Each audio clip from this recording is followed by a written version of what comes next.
terbukti dalam perjalanan hidup kami, Engkau tidak pernah meninggalkan kami barang sedetikmu, karena Engkau Immanuel bagi kami. Di suka duka kami, Tuhan hadir di sana. Haleluya. Karenanya Tuhan, kami mau beribadah. Kami mau berjumpa dengan Tuhan melalui ibadah. Kami mohonkan pengurapan-Mu ada atas kami. Berkuasa Roh-Mu ada atas kami. Sehingga ibadah kami menjadi ibadah yang dikenal oleh Tuhan. Ibadah yang memuliakan dan mengagungkan Tuhan.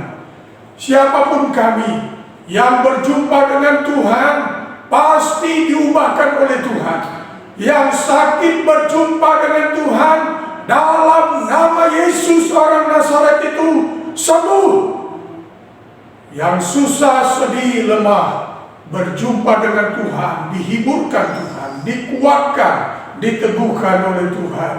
Siapapun kami yang sedang menghadapi pergumulan masalah, berjumpa dengan Tuhan, pasti diberi jalan keluar yang terbaik. Karenanya Bapa, kami mohonkan, tujukan hati kami hanya kepadamu. Dan sadarkan kami bahwa ibadah ini disiarkan langsung di surga-Mu yang mulia. Biarlah hanya Engkau yang dipuji, dipermuliakan di dalamnya. Jalannya ibadah, dari awal, pertengahan, hingga ke akhir, kami serahkan ke dalam pimpinan Tuhan. Pertolongan kita dalam ibadah ini adalah dalam nama Tuhan yang menjadikan langit dan bumi. Kasih karunia Tuhan Yesus Kristus dan kasih Allah Bapa dan persekutuan Roh Kudus menyertai kita sekalian. Amin.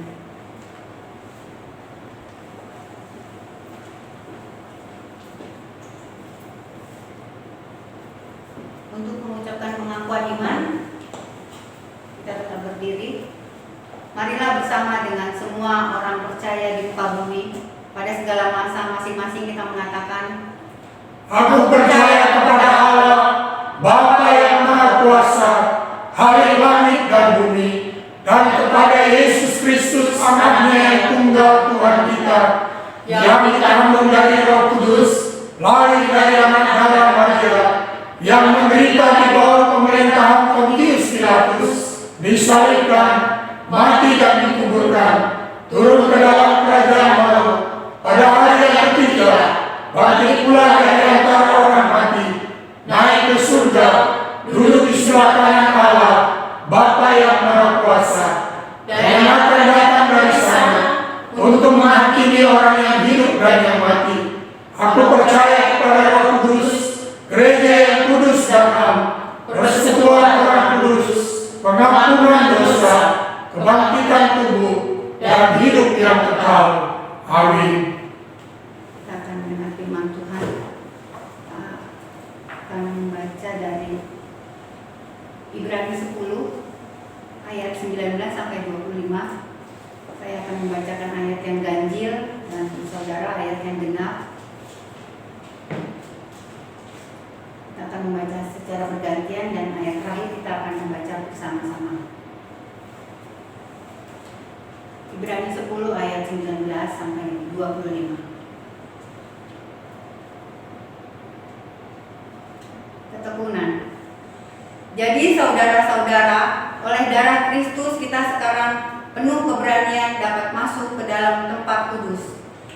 Karena Ia telah membuka jalan yang baru dan yang hidup bagi kita melalui tabir, yaitu dirinya sendiri. Dan kita mempunyai seorang imam besar sebagai kepala rumah Allah.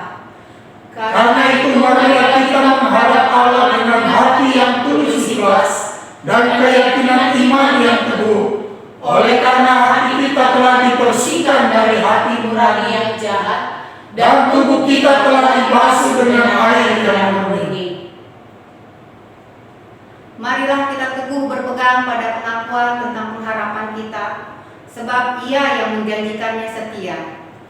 Dan marilah kita saling memperhatikan supaya kita saling mendorong dalam kasih dan dalam pekerjaan baik. Bersama-sama. Janganlah kita menjauhkan diri dari pertemuan pertemuan-pertemuan ibadah kita seperti yang dibiasakan oleh beberapa orang, tetapi marilah kita saling menasihati dan semakin giat melakukannya menjelang hari Tuhan yang mendekat. Demikianlah firman Tuhan. Biarlah ini dijelaskan oleh hambanya. Kita akan menanyakan pujian pribadi yang mengena hatiku.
bersyukur dengan segenap kehidupan kami oleh anugerah-Mu Tuhan yang sangat luar biasa bagi kami, khususnya kami sebagai umat-Mu, jemaat-Mu, yang boleh Tuhan percayakan waktu yang bernilai kekal kembali ada di hadapan Tuhan dalam ibadah raya kami pada minggu ini. Terima kasih buat kesehatan, terima kasih buat perlindungan, terima kasih buat kekuatan, terima kasih buat pertolongan dan pembelaan Tuhan yang nyata bagi kami. Dan saat ini kami bersyukur juga, kami telah menaikkan pujian penyembahan kami, dan segenap keberadaan hati kami bawa kepada tangan kuasa-Mu ya Allah. Kebenaran firman Allah sebentar akan dibentangkan bagi kami. Tuhan Allah yang hidup, segenap kehidupan kami letakkan di mezbah-Mu yang kudus. Hati kami menjadi tanah yang baik, menerima kebenaran firman Allah. Karena di dalam kebenaran firman-Mu, itulah yang menjadi pelita dan terang bagi kaki kami ya Tuhan. Itulah yang menjadi jawaban dalam seluruh keberadaan hidup kami. Kami terima itu dengan pengertian, pemahaman, hikmat, berwahyulah Tuhan bagi kami. Sesungguhnya hati kami siap. Dalam nama Yesus Kristus kami serahkan jam pemberitaan firman ini ke dalam pimpinan kemahakuasaan Tuhan. Terpujilah Engkau Tuhan. Dalam nama Yesus Kristus kami siap menerima firman-Mu. Haleluya. Amin. Silakan duduk Bapak Ibu yang dikasihi Tuhan Yesus. Shalom. Selamat hari Minggu untuk kita. Bapak Ibu yang dikasihi Tuhan Yesus, sedang berjumpa kembali ada di hadapan Tuhan. Sekalipun kita beribadah dengan online, tapi saya percaya bahwa jemaat tetap ada di dalam perlindungan Tuhan. Jemaat yang dikasihi Tuhan Yesus, tadi kita sudah membaca kebenaran firman Allah. Izinkan saya mengingatkan kita kembali untuk belajar bersama-sama mengenai karakter Kristus yang harus kita miliki dan Tuhan menemukannya di dalam kehidupan kita. Dan pagi hari ini saya beri tema hidup dalam ketekunan. Jadi kita mau sama-sama belajar dari karakter yang disebut dengan ketekunan. Bapak Ibu yang dikasihi Tuhan Yesus, izinkan saya mereview kita kembali di dalam kehidupan secara sekuler. Orang psikologi mengatakan begini, orang yang sukses itu adalah orang yang memiliki IQ tinggi. Itu pada zaman abad 21, Alfred menemukan bahwa seseorang dilihat kesuksesan atau seseorang meraih kehebatan, meraih kepintaran, kesuksesan apabila memiliki intelijensi yang tinggi. Kita tahu bersama dulu waktu sekolah kita untuk masuk sekolah pasti biasanya diawali dengan tes IQ, itu sekitar abad 21. Dan dikatakan di sana ada standar yang dinilai 140 sampai ke atas itu adalah golongan orang jenius. Ya, 140 sampai 160 itu golongan jenius. Kemudian di bawahnya 140 sampai 120 orang bilang itu IQ-nya super. Dan di bawah 120 sampai 100 orang bilang ya itu cerdas atau normal. Dan biasanya kecerdasan intelektual itu diukur dengan berbagai pertanyaan yang bisa dijawab, sehingga normal orang memiliki intelijensi dikatakan atau IQ dikatakan 90 sampai 100. Nah, itu bisa diasah gitu. Di bawah 90 orang selalu bilang, wow, ini perlu pertolongan, alias 5 huruf, yaitu BODOH. Nah, dan yang paling parah lagi yang kita suka menemukan, dan ini zaman dulu nih mungkin ya di sekolah dibilang, suka mengatakan, ih kamu ini susah banget ya kalau diajarin, ya, atau alias idiot. Orang idiot itu berarti tes IQ-nya di bawah 20, Bapak Ibu yang dikasihi Tuhan Yesus.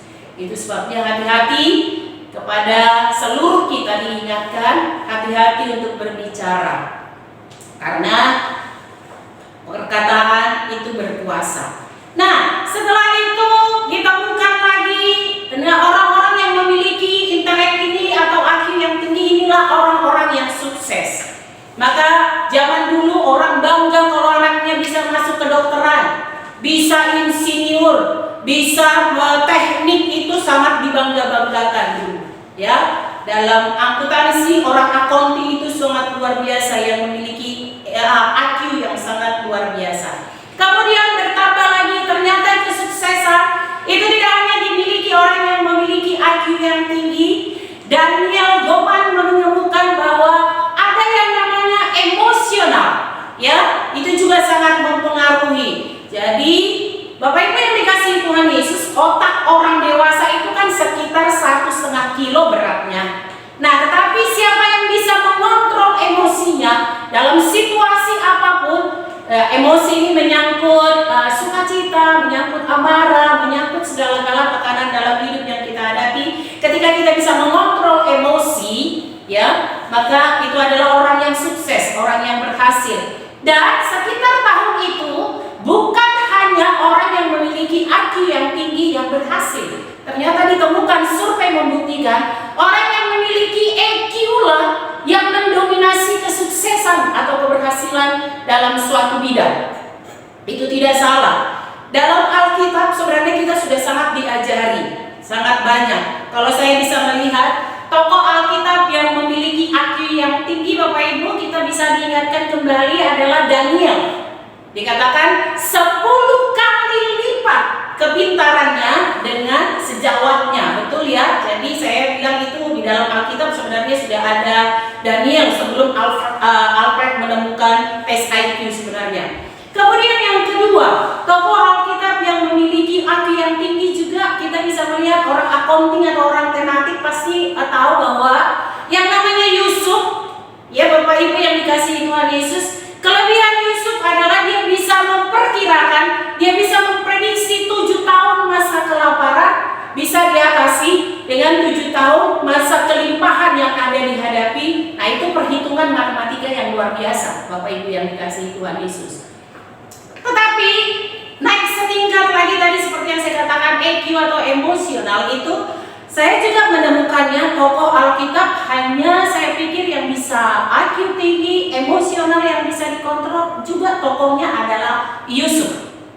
Kita lihat bersama bahwa kehidupan Yusuf, ya, dia diprosesnya sungguh luar biasa, dikhianati oleh kakak-kakaknya, dibuang ke sumur, setelah dibuang dijual, masuk segala-galanya. Tetapi dia, yang ini yang luar biasa, ketika terjadi kelaparan dan saudara-saudaranya datang mengambil makanan, apa yang terjadi? Nah, ini saya bilang super dia bisa mengontrol emosinya, ya, dan membuat saat itu dia bertanya, menanyakan begini, ketika berhadapan dengan kakak-kakaknya dia bilang, aku Yusuf, bagaimana kabar ayah? Nah, ini bisa mengontrol emosi yang luar biasa dari seorang Yusuf. Itu tokoh yang bisa mengontrol emosi yang luar biasa. Kemudian dalam abad selanjutnya ditemukan lagi, rupanya tidak cuma IQ atau EQ, sekarang yang lebih dominasi dan saat ini sering diperdengarkan bahkan di sekolah kita punya penilaian khusus adalah spiritual. Nah, ini yang diekspos sekarang. Indonesia dalam penilaian harus ada yang namanya karakter dari setiap peserta didik. Spiritual ini sangat mempengaruhi orang yang sukses. Saya sangat setuju. Alkitab ternyata sudah mencatat itu sesuai dengan bacaan kita yang tadi. Kita lihat di mana seseorang yang mengalami Tuhan secara pribadi, dia adalah orang yang mengerti bahwa dirinya adalah gambar Allah. Inilah orang yang memiliki spiritual. Sehingga setiap masalah yang dihadapi, setiap apapun yang dihadapi, karena dia sudah mengalami spiritual atau perjumpaan pribadi dengan Tuhan, maka dalam konsep dirinya dia mengatakan begini, aku adalah gambar Allah. Maka setiap masalah yang datang, aku memandangnya dari sudut pandang Allah. Inilah yang luar biasa. Dan ini sekarang yang digodok. Bahkan bangsa kita lihat sekarang. Perubahan ya, benahi. Nah, jadi Bapak Ibu yang dikasihi Tuhan Yesus, apa yang mau saya sampaikan adalah dengan begini. Ketika seseorang memiliki spiritual atau mengalami perjumpaan pribadi dan mengikuti prosesnya Tuhan, maka dalam konsep diri dia ada yang benar. Aku adalah gambar Allah, sehingga setiap tantangan yang ada, aku dapat menyelesaikannya dari sudut pandang Allah. Inilah yang terjadi sekarang. Tetapi Bapak Ibu yang dikasihi Tuhan Yesus, ini masih baru-baru, belum familiar sampai sekarang. Masih ada lagi tingkat yang keempat. Tingkat yang keempat atau AQ. Kalau bahasa asiknya dibilang adversity, ya. Jadi ketahanan, kemampuan atau kematangan ketika menghadapi masalah, ya. Saya berbicara ketekunan karena dengar baik-baik Bapak Ibu yang dikasihi Tuhan Yesus. Ketekunan itu teruji ketika ada masalah. Bukankah kehidupan kita sekarang sedang hidup dalam keadaan masalah? Kita sekarang dalam posisi masalah, tekanan, segala hal kita ditekan. Sungguh luar biasa kita memiliki iman kepada Yesus Kristus bahwa bukan karena kita tetapi karena Tuhan yang memilih kita, dan karena Tuhan juga yang menempatkan kita di dalam suasana ini. Tetapi izinkan saya poin yang keempat ini sebagai pendahuluan untuk memacu kehidupan kita. Hidup dalam ketekunan gampang tidak gampang, tetapi ternyata ada poin yang keempat. Tidak salah orang psikologi menemukannya karena ternyata sudah ada di dalam Alkitab, yaitu adversity untuk kematangan menghadapi masalah. Siapa kita yang tidak menghadapi masalah? Tidak memandang umur, tidak memandang profesi, tidak memandang apapun, semua menghadapi masalah. Ya, kita dibawa kepada masalah yang universal zaman sekarang ini. Kalau dulu masalahnya kita hanya kemalasan, hanya masalahnya kebodohan, hanya masalahnya ini. Sekarang menghadapi masalah yang penuh dengan tantangan tetap fight. Itulah yang dirindukan oleh Tuhan. Inilah orang yang memiliki ketekunan. Jadi levelnya Bapak Ibu lihat, intelijensi, emosi, spiritual, dan kematangan. Ya, izinkan saya menyampaikan ini. Dalam tokoh Alkitab saya melihatnya, kita bisa belajar dari seorang tokoh Alkitab yang namanya Esther. Bapak Ibu yang dikasihi Tuhan Yesus, kita tahu cerita ini. Dalam menyelamatkan bangsanya yang kita tahu harusnya yang gagah perkasa adalah laki-laki. Tetapi di Alkitab dengar baik-baik, perempuan ternyata adalah tokoh yang bisa menyelamatkan bangsanya. Jadi dengar baik-baik, Bapak Ibu yang dikasihi Tuhan Yesus, perbedaan jenis kelamin tidak menentukan pengenalan akan Kristus. Oleh karena itu, mari kita ambil bagian dalam hal ini. Nah, saya sudah katakan tadi, ketekunan itu teruji ketika dia bisa menyelesaikan ujian. Sekali lagi, ketekunan itu akan bisa terlihat ketika dia selesai menyelesaikan ujian. Dalam Kamus Bahasa Indonesia saya beri kesimpulan bahwa arti ketekunan itu adalah kemampuan untuk bertahan di tengah tekanan dan kesulitan. Ada 3 tipe manusia yang kita hadapi dalam zaman sekarang ini, tapi hendaknya saya melihat di masa pandemi ini, mari kita belajar bersama-sama. Ketika kita disebut adalah memiliki karakter Kristus, salah satunya ketekunan, hal ini kiranya kita boleh hadapi dan kiranya kita bisa menilai diri kita. Sekali lagi saya katakan bahwa definisi ketekunan menurut Kamus Bahasa Indonesia saya simpulkan kemampuan, kompetensi untuk bertahan di tengah tekanan dan kesulitan. Artinya Bapak Ibu yang dikasihi Tuhan Yesus, tekanan dan kesulitan tidak akan pernah berlalu selama kita masih ada di dunia ini. Pandemi yang ada sekarang, mari kita lihat dari sudut pandang Allah. Itu menjadi tekanan yang memotivasi kita untuk naik, itu motivasi untuk bertahan, atau motivasi untuk lebih kreatif, itu adalah pilihan untuk kita. Ada 3 tipe manusia yang sering kita jumpai. Tipe yang pertama adalah orang yang gampang putus asa. Belum ke poin. Tipe yang pertama adalah orang yang gampang putus asa. Begitu menghadapi pandemi dari bulan Maret, dikatakan aku nggak bisa ini, aku nggak bisa itu, aku nggak bisa. Jadi sebelum berperang dia sudah kalah.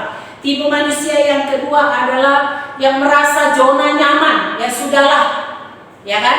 Di dalam rumah ya sudahlah. Ibu-ibu tadinya suaminya bekerja, ibu-ibu tidak mengapa-ngapain, ya kan? Hanya menunggu suami, baik menunggu gaji, baik menunggu. Nah, sekarang tidak ada yang seperti itu.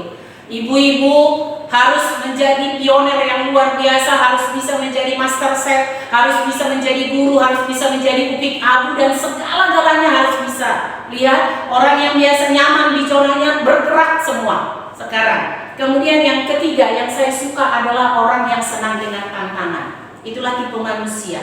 Nah, untuk mencapai ketekunan adalah orang yang senang menghadapi tantangan. Tentunya karena apa? Tadi saya sudah sampaikan bahwa kita bukan karena kita dipilih bukan karena kita ada sebagai gambar Allah, tetapi karena Allah yang menentukan dan mengasihi kita sebagai gambar Allah. Oleh karena itu segala sesuatu yang kita lakukan, kita lihat dari sudut pandang Tuhan sehingga kita mampu. Mari kita lihat poin-poin dari pembacaan kita, Bapak Ibu jemaat yang dikasihi Tuhan Yesus. Sekali lagi saya ingatkan bahwa definisi ketekunan adalah kemampuan, kompetensi seseorang untuk bertahan. Jadi bertahan ya Bapak Ibu, bukan meraih. Kita sudah raih bahwa kita adalah pilihan Tuhan. Amin. Kita adalah gambar Allah. Amin. Tetapi untuk masuk kepada ketekunan, ketika tahan uji dan selesai ujian, kita memiliki kemampuan untuk bertahan di tengah situasi dan kondisi yang ada. Yang pertama, apa pesan Tuhan atau himbauan Tuhan seperti yang disampaikan oleh Paulus kepada jemaat di bacaan kita hari ini dari Ibrani pasalnya yang ke-10 ayat 19 sampai 25. Kita melihat kembali ayatnya yang ke-19 sampai dengan ayatnya yang ke-23. Izinkan saya untuk membaca bagi kita. Jadi saudara-saudara, oleh darah Yesus Kristus sekarang penuh keberanian dapat masuk ke dalam tempat kudus. Ayat 20. Karena Ia telah membuka jalan yang baru dan yang hidup bagi kita melalui tabir, yaitu dirinya sendiri. Dan kita mempunyai seorang imam besar sebagai kepala rumah Allah. Ayatnya yang ke-22. Karena itu marilah kita menghadap Allah dengan hati yang tulus, ikhlas, dan keyakinan iman yang teguh. Oleh karena hati kita telah dibersihkan dari hati nurani yang jahat, dan tubuh kita telah dibasuh dengan air yang murni. Marilah kita teguh berpegang pada pengakuan tentang pengharapan kita, sebab Ia yang menjanjikannya setia. Saya beri poin adalah hidup dalam ketekunan di dalam apa? Tekun dalam iman kepada Yesus Kristus. Dialah yang membuka tabir, dikatakan di sana. Hanya Yesus yang sanggup membuka tabir yang tadinya kita tertutup, hubungan manusia dengan Allah terpisah. Tetapi Yesus hadir, Yesus datang untuk membuka tabir itu, sehingga setiap orang yang mengaku dengan mulutnya dan percaya di dalam hatinya dan memiliki iman kepada Yesus, dialah yang akan mengalami hidup yang kekal, dialah yang akan mengalami keselamatan. Izinkan saya menyampaikan, dalam hal ini, sekarang ini Bapak Ibu yang dikasihi Tuhan Yesus, saya sudah katakan tadi bahwa tekanan, kesulitan, hambatan, itulah yang terjadi, itulah realitas. Seperti lihat tuh, batu ini lebih besar dari orangnya. Tetapi yang saya salut adalah dengar baik-baik, kita adalah gambar Allah. Karena kita mampu itu karena kekuatan yang diberikan oleh Tuhan kepada kita. Kita memperoleh hikmat, kita memperoleh kekuatan untuk bisa bertahan, untuk menahan batu ini karena Tuhan. Jadi izinkan saya mengatakan bahwa tekunlah senantiasa. Yesus Kristus adalah Tuhan dan Juru Selamatmu. Lihat dengan baik-baik. Ini hanya dialami orang yang percaya kepada Tuhan, yang mengaku Yesus sebagai Tuhan dan Juru Selamat, dan mengalami perjumpaan pribadi dengan Tuhan. Keadaan sekarang ini menuntut kita untuk lari daripada Tuhan. Keadaan sekarang ini membuat kita ingin, karena yang kita rindukan adalah kepuasan kita. Situasi yang tidak menentu ini kadang membuat kita sudah rajin, kita sudah giat, kita sudah melakukan ini, kita sudah melakukan itu, tetapi rasanya tidak sesuai dengan apa yang kita mau. Tetapi dengar baik-baik Bapak Ibu yang dikasihi Tuhan Yesus, ketika engkau memiliki ketekunan dan berpengharapan di dalam Yesus Kristus, engkau akan dapat menyelesaikan masalah yang ada di hadapanmu dan yang ada dipercayakan oleh Tuhan kepadamu dan kepadaku. Mengalami Tuhan itu kuncinya adalah orang yang tekun dalam iman kepada Yesus Kristus. Realitas yang ada sekarang saya bisa melihatnya Bapak Ibu, mulai dari bulan Maret sampai sekarang. Saya katakan dari sudut pandang saya, pandemi ini adalah, saya katakan waktu awal khotbah, saatnya setiap pribadi dan keluarga untuk kuat. Tetapi seiring dengan perjalanan, mungkin kita akan menghadapi bosan rasanya, ya kan? Bosan PJJ, bosan kerja dari rumah, bosan segala-galanya. Mungkin juga jemaat menghadapi yang seperti bosan ibadah online dulu, ya kan? Kalau dulu konsep kita beribadah adalah datang ke gereja, memuji Tuhan, kesaksian dan segala-galanya. Tetapi dalam pandemi ini Tuhan mengubah pemahaman kita bahwa gereja yang sesungguhnya bukan gedung, tetapi dirimu dan diriku. Itulah yang Tuhan ajar kepada kita. Sehingga dengan berakhirnya waktu, berjalannya waktu, ada rasa bosan online dulu. Dulu kita datang diberi waktu bahwa ibadah di tempat ini yang pertama adalah 9.30. Dengan segala alasan kita bisa datang terlambat. Terlebih sekarang ibadah online Bapak Ibu yang dikasihi Tuhan Yesus, tidak ada yang mengatur waktumu. Tetapi saya mau ingatkan, adakah engkau tetap tekun beribadah kepada Tuhan? Engkau yang mengatur waktumu, atau mungkin sebaliknya bodoh amat, ya kan? Mau hari Minggu ke hari Senin sampai hari Minggu, karena tidak ada lagi yang membatasi. Kalau dulu ada jam ibadah, tetapi sekarang tidak ada lagi. Tapi dengar baik-baik Bapak Ibu yang dikasihi Tuhan Yesus, yang memiliki karakter Kristus di dalam ketekunan, apapun persoalannya, apapun waktunya, ibadahmu dan imanmu kepada Yesus Kristus tidak akan pernah diukur oleh waktu dan ruang. Itulah orang yang bertekun. Sekarang engkau bebas. Kalau dulu kita beribadah diatur, berpakaian yang rapi, duduk yang rapi di gereja. Mungkin kau ketika beribadah online pakai daster mungkin, atau hanya pakai baju seperti biasa saja. Tapi saya mau ingatkan, beribadahlah dengan hati yang beriman kepada Yesus Kristus. Jangan lalaikan ini. Diuji, diberi kita sekarang kesempatan, tapi diuji ketekunan dan kesetiaan kita di dalam saat ini. Jemaat GKI Ebenezer, saya mengingatkan, jangan lupa ibadah, sekalipun ibadah online. Tetaplah dengan hati yang sungguh-sungguh mengalami perjumpaan kepada Tuhan. Hormati Tuhan di dalam seluruh aspek kehidupanmu. Itulah yang disebut dengan hidup bertekun atau orang yang tekun. Iman kepada Yesus Kristus. Pengajaran sesat banyak, pengajaran yang ini banyak. Tetapi ketika engkau berjumpa dengan Yesus secara pribadi, maka tanpa disuruh, tanpa dihukum, tanpa ditegur, ibadahmu akan tetap terlihat karena Tuhan yang melihatnya, bukan siapa-siapa.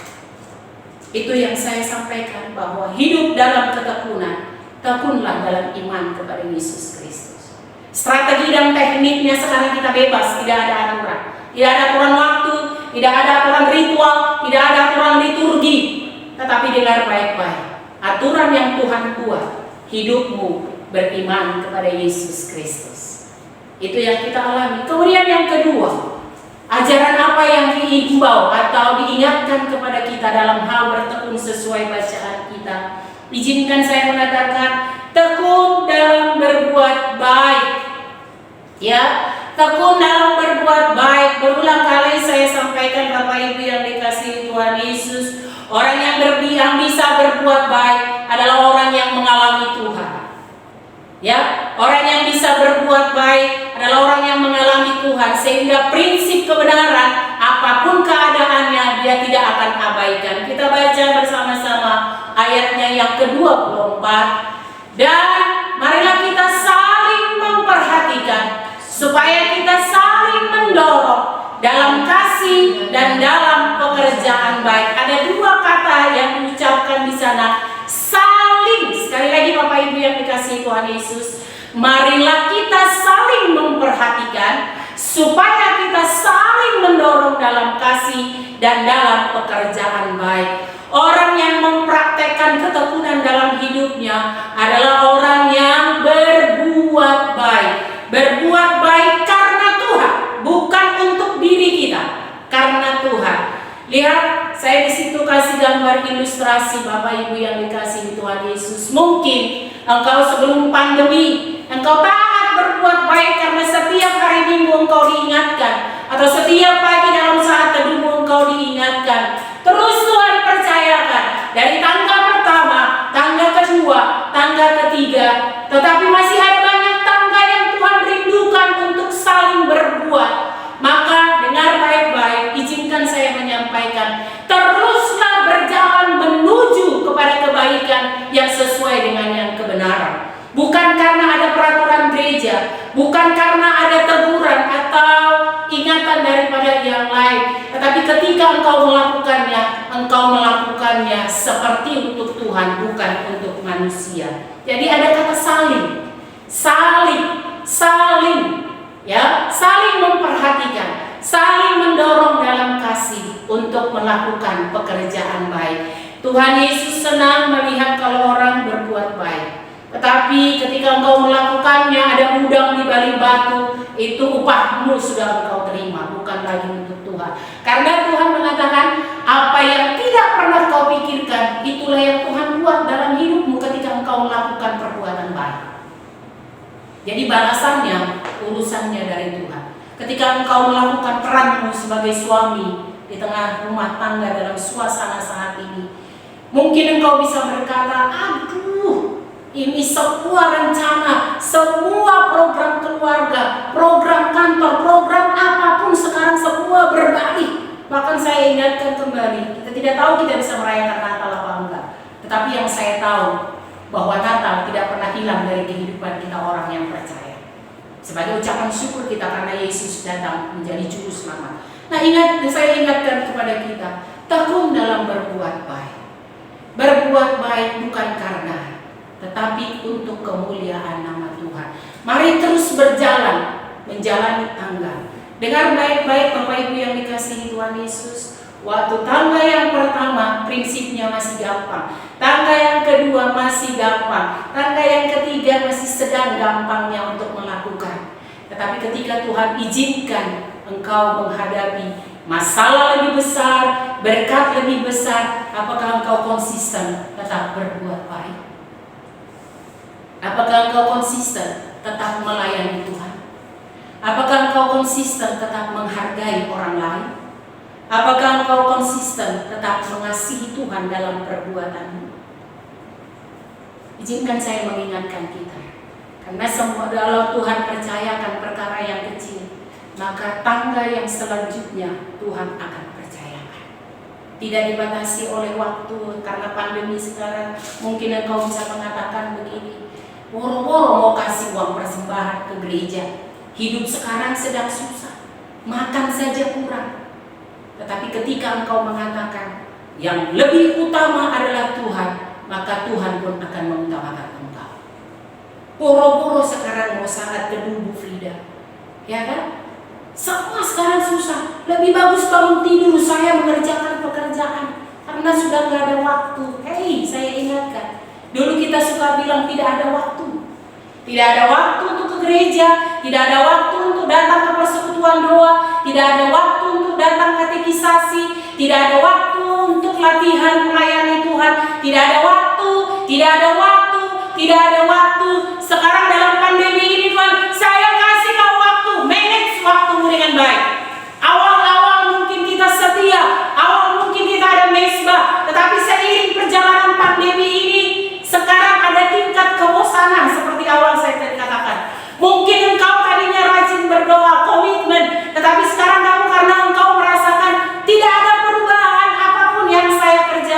mulai engkau melenceng kembali, saya ingatkan kembali. Tangga itu terus ada diberikan oleh Tuhan. Oleh karena itu tetap setia untuk melakukan yang baik. Bukan untuk manusia, tetapi untuk Tuhan dan diri.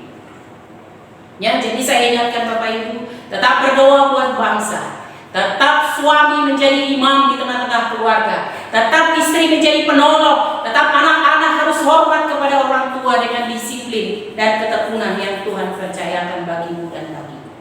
Jadi saling, tidak bisa sendiri artinya, ya kan? Suami dan istri, anak-anak dengan orang tua dengan anak. Jemaat dengan sesama jemaat dengan gembala. Ya, RT dengan masyarakat, pemerintah dengan warga, itu harus saling. Protokol kesehatan yang dibuat oleh pemerintah, kita sebagai warga negara melakukannya dengan baik supaya ada hasil.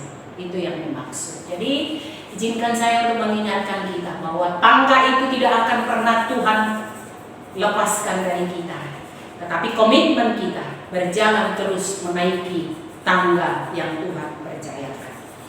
Kemudian hidup dalam ketekunan dalam hal apa yang dihimbau kepada kita, poin yang ketiga.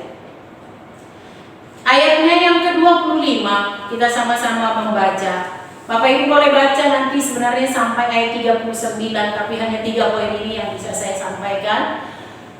Ayat 25 kita sama-sama membaca 1, 2, 3 ya.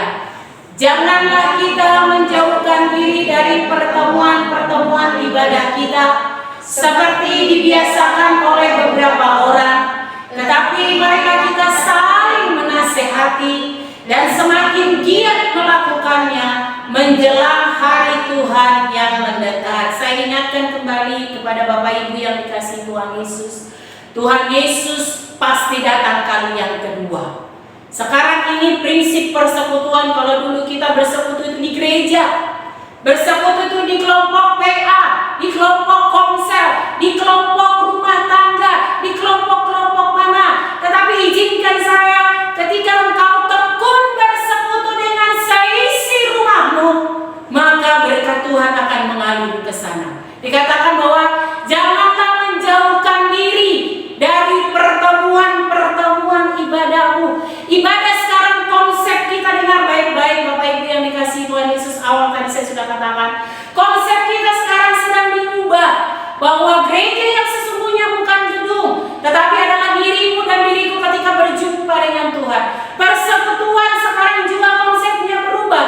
Kalau dulu yang kita tahu persekutuan itu adalah komsel, PA, doa atau ibadah perkawan, perkarya, pemuda, ibadah raya, itu yang disebut dengan persekutuan. Tetapi Tuhan mengizinkan konsep persekutuan sekarang adalah hubungan pribadimu secara pribadi dengan Tuhan dan hubungan keluargamu, antara keluargamu kepada Tuhan. Adakah konsep ini yang engkau nyatakan? Tuhan bilang kembali kepada Tuhan. Saya ingatkan, urusannya bukan kelompoknya, tapi urusannya adalah hatimu. Persekutuan dengan Tuhan dilihat dari hatimu. Engkau tidak akan mungkin bersekutu antara suami dan istri kalau persekutuanmu secara pribadi dengan Tuhan tidak baik. Engkau tidak akan mungkin bisa satu tim di dalam keluargamu kalau persekutuan pribadimu dengan Tuhan tidak baik. Izinkan saya pagi hari ini Bapak Ibu jemaat yang dikasihi Tuhan Yesus, Tuhan sedang mempersiapkan keluarga-keluarga. Suami-suami, kembali engkau menjadi imam di tengah keluargamu. Ibu-ibu, kembali engkau menjadi penolong dan pendoa tiang doa di tengah keluargamu. Anak-anak, dengar baik-baik, kembali engkau adalah pusaka-pusaka Tuhan di tengah-tengah keluargamu. Karena ketika keluarga kuat, gereja akan kuat. Ketika gereja akan kuat, bangsa ini akan kuat. Bapak Ibu yang dikasihi Tuhan Yesus, itulah yang Tuhan rindukan. Jadi sekarang ini konsep kita diubah. Ya, dalam suasana sekarang ini konsep kita diubah. Keluargamu melayani Tuhan, itu yang Tuhan rindukan. Bagaimana keluargamu melayani Tuhan? Ketika setiap pribadi-pribadi mengambil perannya karena hatinya untuk Tuhan. Lihat di sini saya indah sekali sebenarnya gambar keluarga yang seperti ini ya. Ini yang Tuhan rindukan. ada sukacita, ada senyum. Dan Tuhan bilang, kepada orang yang tenteramlah berkat itu Tuhan curahkan.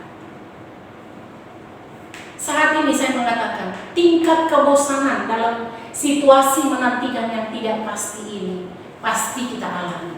Tetapi pagi ini saya mengingatkan, tekunlah tetap senyum, tekunlah tetap bersehati dan satu tim di tengah keluarga, tekunlah tetap mengadakan mesbah, tekunlah tetap membaca kebenaran firman Allah, tekunlah tetap mendengarkan suara kebenaran yang diperdengarkan gembalamu setiap pagi, supaya engkau dan seisi rumahmu diberkati oleh Tuhan. Yang terakhir Ibrani 10 ayat 36. Kita sama-sama membaca. Dikatakan di sana 1, 2, 3 ya. Sebab kamu memerlukan ketekunan, supaya sesudah kamu melakukan kehendak Allah, kamu memperoleh apa yang dijanjikan itu. Luar biasa Tuhan Yesus. Di balik ketekunan, Tuhan sedang mempersiapkan kita memiliki power untuk bertahan dalam tekanan dan kesulitan. Sehingga ketika kita mampu melampauinya, maka janji-janji Tuhan menjadi orang yang memiliki karakter Kristus. Itulah yang dirindukan oleh Tuhan. Iman kita kepada Yesus Kristus tidak akan pernah sia-sia. Tekun di dalam iman kepada Yesus Kristus tidak akan pernah hilang dari kehidupan kita. Tekun dalam berbuat baik pasti kita bisa lakukan, karena Tuhan bukan untuk manusia. Dan persekutuan kita mulai dari pribadimu, keluargamu, komunitasmu, di tengah-tengah keluargamu. Itulah yang mau saya sampaikan kepada kita pada pagi hari yang indah ini. Bapak Ibu yang dikasihi Tuhan, biarlah firman ini menjadi bekal dan rema di dalam kehidupan kita. Tekunlah di dalam Tuhan, mengiring Tuhan Yesus Kristus. Mari kita berdoa. Bapa, di dalam nama Tuhan Yesus Kristus, terima kasih buat kebenaran firman-Mu bagi kami pada pagi menjelang siang hari ini. Bapa, hamba-Mu terbatas, tetapi Roh Kudus yang tidak terbatas, itulah yang akan memberkati seluruh umat-Mu, jemaat-Mu, dimanapun mereka berada. Ingatkan Tuhan bahwa karakter bertekun dan memiliki ketekunan di dalam hidupnya, ada janji di balik itu yang Tuhan percayakan di dalam kehidupannya. Mungkin kami mengandalkan diri kami, tetapi pagi ini diingatkan bahwa hanya Yesuslah satu-satunya yang bisa membuka tabir itu, sehingga kami dapat meraih janji yang Tuhan percayakan bagi kami. Kalau Tuhan percayakan kami di masa pandemi ini untuk tetap bertahan, untuk tetap kuat, untuk tetap setia, Tuhan tolong kami dengan hikmat. Kekuatan dan kemampuan dari Tuhan saja ada atas kami, sehingga kami didapati adalah orang-orang yang memiliki ketekunan dan memandang setiap hal yang Tuhan percayakan bagi kami dari sudut pandang Allah, untuk kebaikan bagi diri kami sendiri dan untuk kami siap menerima janji-janji Tuhan. Terpujilah Engkau Bapa, kekal selama-lamanya. Dalam nama Yesus Kristus kami telah berdoa. Amin. Saya kembalikan kepada yang memimpin.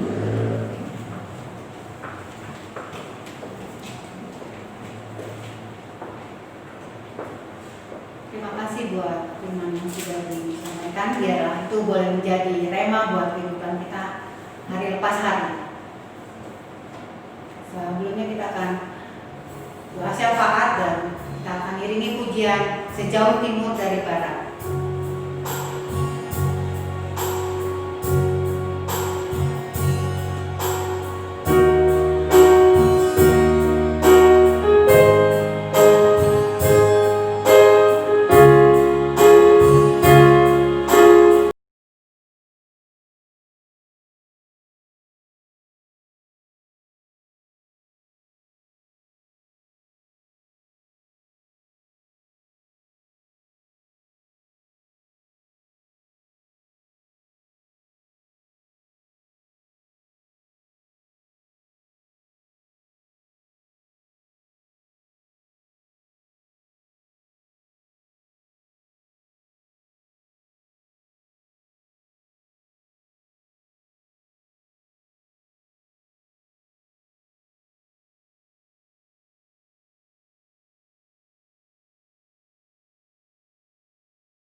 karena seluruh rangkaian ibadah kami Bapa sudah memimpin dan kami semua sudah diberkati oleh Tuhan. Tiba saatnya kami menjadi berkat kemanapun Tuhan mengutus kami. Di tengah keluarga, di tengah masyarakat, di tempat berkarya, jadikan kami terang dunia, garam dunia, ragi yang mengkamirkan seluruh adonan. Terlebih, kebenaran firman-Mu telah datang kepada kami untuk kami memiliki karakter ketekunan. Tuhan Yesus, terima kasih. Pada saat ini kami juga akan membawa doa-doa syafaat kami di hadapan Tuhan. Kami berdoa bagi jemaat-Mu ya Tuhan, dimanapun mereka berada pada saat ini. Mereka adalah milik-Mu. Engkau yang sudah beli mereka dengan darah-Mu. Engkau yang sudah jadikan mereka semua anak-anak-Mu. Karenanya Bapa, kami mohon, datanglah kerajaan-Mu, jadilah kehendak-Mu di hidup mereka, di keluarga mereka seperti di surga. Kami percaya perlindungan darah anak domba Allah ada atas seluruh jemaat-Mu. Tidak ada sesuatu pun terjadi di luar kehendak-Mu ya Bapa. Kami percaya bahwa umat-Mu terlindungi secara sempurna oleh darah Yesus. Tidak ada virus, tidak ada penyakit, tidak ada apapun yang dapat menyentuh mereka di luar kehendak Tuhan. Kami berdoa, mungkin ada jemaat-Mu yang terbaring sakit pada saat ini. Engkau omnipresent, Tuhan yang maha hadir. Engkau hadir dimanapun mereka terbaring saat ini. Dan demi nama Yesus orang Nazaret itu, jadilah sembuh saat ini juga. Tuhan, terima kasih karena bilur-bilur-Mu kami telah sembuh. Tuhan, kami membawa umat-Mu, jemaat-Mu yang sedang menempuh pendidikan dari TK sampai perguruan tinggi. Kami mohonkan karuniakan mereka hikmat, kecerdasan, ingatan yang tajam. Kemudian ya Tuhan, semangat belajar. Biar mereka semua berhasil dan mempermuliakan nama Tuhan. Kami mendoakan umat-Mu yang sudah berkarya ya Tuhan, baik sebagai pegawai negeri, pegawai BUMN, pegawai swasta, wirausahawan, wirausahawati, apapun yang dilakukan tangan mereka bagi kemuliaan Tuhan, Tuhan buat berhasil. Bukti nyatakan ya Tuhan, bahwa semua anak-anak-Mu yang hidup dalam covenant, yang hidup dalam perjanjian Tuhan, Tuhan tidak berdusta. Engkau pasti menggenapi firman-Mu dalam kehidupan mereka. Kami berdoa ya Tuhan, bagi orang tua dalam jemaat ini, baik ya Tuhan Mbak Tarno, kami doakan ya Tuhan Oma Tutua Rima, kami doakan Oma Medi, dan semua orang tua yang ada di jemaat ini. Kami percaya Engkau tetap menggendong mereka sampai memutih rambut mereka ya Tuhan. Kami percaya Tuhan Yesus, bangsa ini juga milik-Mu. Karenanya ya Bapa, kami doakan para pemimpin kami, mulai dari presiden, wakil presiden, para menteri, gubernur, bupati, wali kota, camat, lurah, RW, RT, pemimpin-pemimpin di legislatif, pemimpin-pemimpin di yudikatif, pemimpin-pemimpin ormas, pemimpin-pemimpin non formal. Kami berdoa roh takut akan Tuhan ada pada mereka, sehingga apapun keputusan yang mereka ambil sesuai dengan kehendak Tuhan, dengan otoritas Tuhan. Kami mematah hancurkan setiap siasat si jahat, orang-orang yang berniat jahat yang ingin menghancurkan bangsa dan negara kami.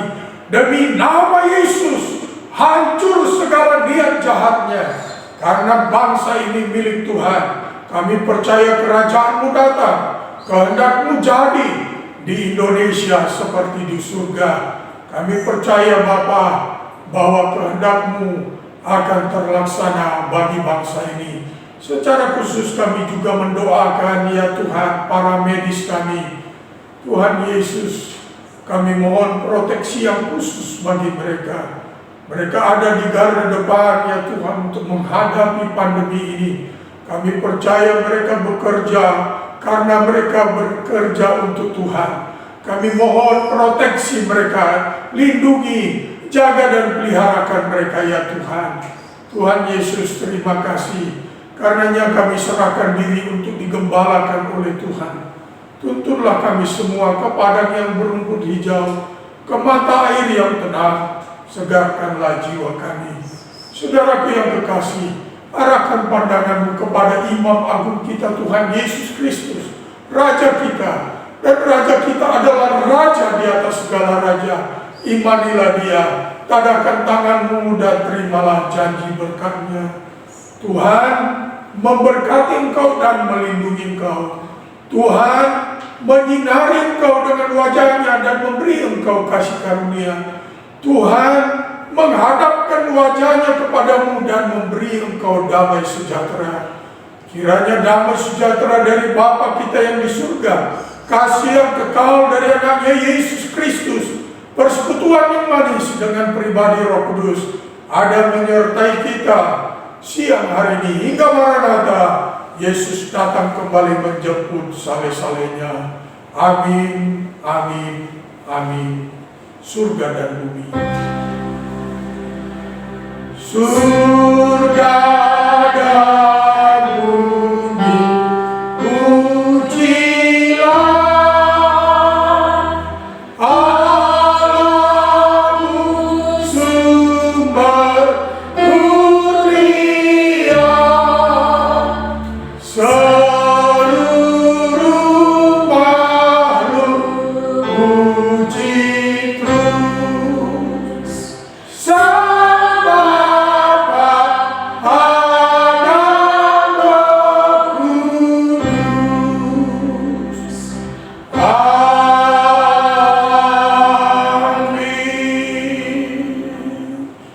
Selamat hari Minggu. Tuhan Yesus memberkati kita semua. Shalom.